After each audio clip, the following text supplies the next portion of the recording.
Dan orang yang mengambil dana tanpa syarat tidak keluar dari Ahlus Sunnah. Masalahnya lain, itulah yang masalah inti yang Anda bicarakan. Dan mereka menjalankan program-program yang sudah lama. Mereka tidak tahu kan, ternyata ada dai yang mengaku sunnah kemudian dikasih gaji bulanan gitu kan. Yang ditanyakan Ihya Turat yang berada di Kuwait, ini lembaga tidak ada yang meragukannya bahwa dia adalah lembaga hizbiyah. Apa itu dana Ihya Turat dan mengapa? Ini juga sama, pertanyaan yang lebih sensitif ya, tapi saya jelasin. Ihya Turat adalah salah satu lembaga LSM dari Kuwait yang sering membantu Indonesia. Sudah, Masya Allah, sudah tahunan. Saya kalau bahasakan sudah puluhan tahun bantu Indonesia. Sudah mungkin jutaan masjid yang dibangun, rumah anak yatim, sekolah-sekolah, banyak sekali yang dibantu oleh mereka, gitu kan. Banyak dai-dai yang dibiayai dan seterusnya. Programnya begitu. Kurang lebih kantornya ada di sekitar Kampung Melayu gitu kan. Saya kenal baik pimpinan beliau, pimpinannya itu salah satu tamatan dari Madinah senior kami dulu gitu kan. Dan ini mereka menjalankan masalah itu. Mereka menjalankan program-program yang sudah lama. Mereka tidak tahu kan, ternyata ada dai yang mengaku sunnah kemudian dikasih gaji bulanan gitu kan. Ternyata ada dai yang mengaku sunnah kemudian dikasih gaji bulanan gitu kan. Ternyata ada dai yang mengaku sunnah kemudian dikasih gaji bulanan gitu kan, tunggangan hidupnya. Ternyata dia salah. Ini gak ada hubungannya. Karena setelah ketahuan diberhentikan sebenarnya. Itu yang pertama. Apa pendapat Ustadz tentang lembaga Ihya Turat? Apa benar lembaga tersebut menyalurkan dananya karena ada kepentingan? Kalau yang ditanyakan Ihya Turat yang berada di Kuwait, ini lembaga tidak ada yang meragukannya bahwa dia adalah lembaga hizbiyah yang mereka menyuruhkan di dalamnya berbagai penyelisihan syariat, dan telah diingatkan tentang bahaya hizbiyah dari Ihya Turat ini oleh banyak ulama kita di masa ini. Iya. Baik, terkait dengan masalah penyaluran dana, itu banyak orang-orang yang menyalurkan dana, dia punya kepentingan dari hizbiyah dan seterusnya, dia pakai penyaluran dana kaum muslimin sebagai tunggangan di situ. Apalagi mereka ini sudah masuk di dalam daftar hitam karena banyak menyalurkan kepada pihak-pihak yang ditengarai sebagai orang-orang yang memiliki pemikiran takfiri. Ya. Memiliki pemikiran takfiri.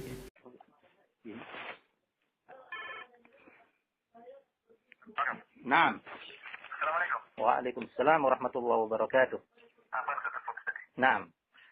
Jadi kalau masalah tadi seperti yang jelaskan tadi, masalah tidak cukup itu maksudnya harus dijelaskan. Tidak cukup apa maksudnya?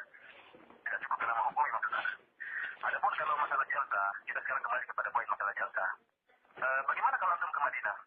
Masya Allah. Antum tadi bisa beralasan. Kita langsung bisa menuju Syekh Ubaid misalnya, Syekh Abdul Muhsin. Barakallahu fiik. Ana tadi sudah mau menyampaikan kepada antum. Antum menyampaikan berbagai udzur untuk tidak bisa hadir ke Mekah.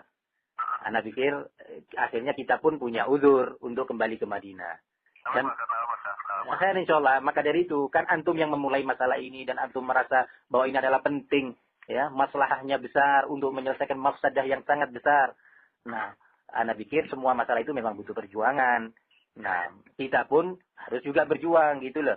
Maka dari itu kita katakan ta'alau antum. Nah, ke Mekah kita duduk. Nah, ala kulli hal yang terpenting bagi ana tadi adalah bahwa antum tidak merasa puas atau tidak merasa cukup dengan keterangan Syekh Abdullah Al-Bukhari. Nah, dalam apa menghukumi ataupun apa yang penting? Karena itulah masalah utama kita. Antum puasnya di sisi apa yang antum cukup? Ana paham dari penjelasan antum bahwa di situ berarti ada beberapa poin. Tetapi di dalam 2 poin tadi yang antum sebutkan, masalah pamflet-pamflet, kemudian juga masalah menghukumin orang-orang yang berta'amul dengan Ihya Turat, apakah hizbi atau sururi, antum merasa itu tidak cukup untuk memvonis. Iya kan? Betul kan? Aywa. Baik. Barakallahu fiik. Kemudian berarti di sana ada masalah-masalah lain yang dijelaskan oleh Syekh. Mana terfokus, Anda cuma terfokus pada masalah itu, karena kita sedang bicara tentang masalah apakah yang mengambil dana kemudian ditakdir, ditahrir. Itu jadi masalah utama bagi Anda. Nah, dengan mengatakan kemudian ada mengambil dana kemudian disururi, penjelasan Syekh Abdul Bukhari menurut Anda tidak cukup untuk memflor masalah itu, bahwasanya orang yang mengambil dana kemudian jadi sururi. Saya insya Allah. Berarti apa yang antum merasa cukup dari keterangan Syekh Bukhari? Dalam hal apa? Masalah apa? Benar bahwasanya disampaikan bukti-bukti yang disampaikan oleh pamflet-pamflet pengajian. Itu sudah cukup benar bagi Anda bahwasanya dia punya kesalahan. Nah, punya kesalahan atau punya penyimpangan? Dia punya penyimpangan. Silakan bilang punya penyimpangan. Tidak punya. Itu tidak Anda lakukan, Ustaz. Iya. Kalau pernyataan salah satu tokoh mereka, Wa'il al-Husawi, yang menyatakan, hal yuz'ijuna al-buruz al-syi'i fil Iraq? Qala la yuz'ijuna al-buruz al-syi'i fil Iraq. Kira-kira ini ucapan hak atau batil? Kita berarti sudah masuk poin penjelasan Lah karena antum sudah bicara poin-poin tadi, Ana coba masuk sekarang antum. Barakallahu fiik. Pada anak tentang kenapa anak kurang puas dalam hal ini, anak jelaskan. Tapi kalau antum sudah bicara masalah hukum, apakah ini ahlul bidah atau ahlus sunnah, tentunya betul jauh kan? Lah iya. Iya. Berarti penting ta'alau ente ke Mekah. Kita, Karena ini penting, ente menyatakan butuh jalsa, maka Ana undang antum ke Mekah. Antum tahu kita musafirin. Kita dalam kondisi seperti ini, ta'al. Tanpa Syekh Rabi, kita sendiri tanpa Syekh. betul tidak apa-apa Ustaz. Hah? Jemput antum ke Madinah. Kenapa? Anak sekarang usaha ketemu Syekh Ubaid, Syekh Abbas.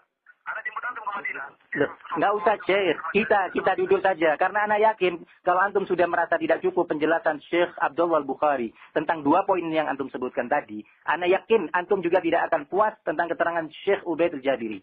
Karena keduanya sama dalam hal ini. Syekh Ubaid Al-Jabiri, beliau sendiri mengatakan, orang yang mengambil dana tanpa syarat, tidak keluar dari ahlus sunnah. Masalahnya lain, itulah yang masalah inti yang dibicarakan. Bukan Dan- orang yang mengambil dana tanpa syarat, tidak keluar dari ahlus sunnah. Masalahnya lain, itulah yang masalah inti yang dibicarakan. Bukan Dan syarat. apakah Syekh, dengan ini apakah Syekh Bukhari memvonis? Anda tanya ke antum, apakah Syekh Abdullah Bukhari memvonis seorang yang menerima dana dari Ihya Turas tanpa syarat adalah mubtadi' atau sururi? Tidak bicara masalah itu. Loh, Antum bicarakan apakah penjelasan masalah itu? antum tadi menyatakan, ya barakallahu fiik. Antum tadi menyatakan bahwa penjelasan Syekh Bukhari tidak cukup terkait memvonis seorang yang mengambil dana dari Ihya Turas apakah divonis sururi ataukah tidak. Antum menyatakan keterangan Syekh Abdullah Bukhari tidak cukup. Teman-teman, seperti Ustaz Askari, anak tidak tahu antum bagaimana. Dan Ustaz Askari, anak dengar di ceramah-ceramah beliau, ya. Mempunyai seperti itu. Nah, barakallahu fiik. Barakallah. Antum tadi kan menyatakan bahwa keterangan Syekh Abdullah Bukhari tidak cukup, ya kan? Terkait dengan masalah. Antum jangan ke kanan ke kiri, Ustaz. Dalam hal menghukumi seorang mengambil dana jadi hizbi atau tidak. Iya. Bagi anak tidak cukup. Nah, ewa. Sudah, tadi ke kanan dan kiri ini lurus sudah kita. Ya, oke, alhamdulillah. Ewa. Berarti Syekh Al-Bukhari menurut antum apa vonisnya pada waktu itu?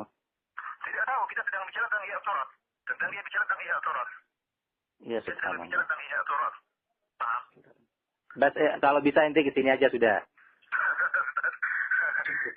Atau ini, Ustaz. Ente kan bisa, Anak kabar kita tutup dulu pembicaraan kita. atau ente bisa tadi ente bilang bisa jemput kita. Anak tutup, ya. Tidak apa-apa, tapi kita tunda sampai haji. Waktunya lapang, insya Allah. Nah, enggak, belum tentu bisa lapang. Sekarang kesempatan ini. Nah, Tidak bisa, Ustaz. Tidak bisa, Ustaz. Anak ada Kan- kajian sama Syekh Turut besok dari orang. tadi anak dengar antum bisa mau jemput kita di Mekah. Ah, begitu ya. Anak jemput di Mekah ya, bawa ke sini gimana? Ya, khair, nah. Ya, alhamdulillah kalau gitu. Jadi kita tidak perlu untuk ke Syekh dulu kita maksud antum. Iya, kita duduk. Ketemu dulu Ustaz ya. Nah, Oke, kalau gitu hari besok gimana Ustaz kalau besok, nah. atau gini besok dijemput dari sana ke sini Ustaz. Loh, katanya antum mau jemput tadi ke sini. Anak nggak mesti anak nggak bisa tinggalkan Madinah Ustaz. Anak nggak bisa tinggal Madinah. Tapi kalau anak masuk ke sana suruh teman atau kalau paling parah antum naik taksi mudah, anak telepon taksinya sudah telepon ke anak, mudah. Tapi kalau anak ke sana seperti anak bilang anak banyak istibafat sekarang ini. Loh, sama kita juga punya irtibatat ya, akhi. Antum kan mesti menginginkan kita untuk memberi udur dan menghargai udur-udur antum. Ya sama juga Ustaz Askari punya irtibatat. Tidak bisa antum katakan urusan menggait itu gampang bisa diwakilkan. Nah, yang bisa seperti itu. Mungkin bagi antum itu bisa diwakilkan, tetapi bagi beliau nggak bisa sebagai bab amanah. Nah, kan beda. Barakallah. Hah? Ini Ustaz, oke, masing-masing punya udur kita paham Ustaz. Bagaimana kalau antum naik taksi nggak bisa Ustaz ya? Loh, antum begitu kan? Antum datang ke sini, jemput kita. Mana kirim teman jemput antum gimana? Loh, barakallahu fiik. Kita ini pingin sama-sama berkorban. Ini dia membawa jamaah.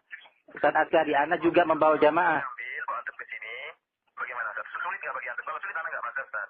Loh, Kalau sulit, antum sekarang kira-kira sulit untuk datang menjemput kita. anak sulit Ustaz. Anak sulit Ustaz. Makanya dari itu kita ini sama-sama ingin berkorban. Anak pun akhirnya terpaksa. Ustaz Askari juga terpaksa berkorban. Jamaahnya harus ditinggal dan mereka akan kecewa.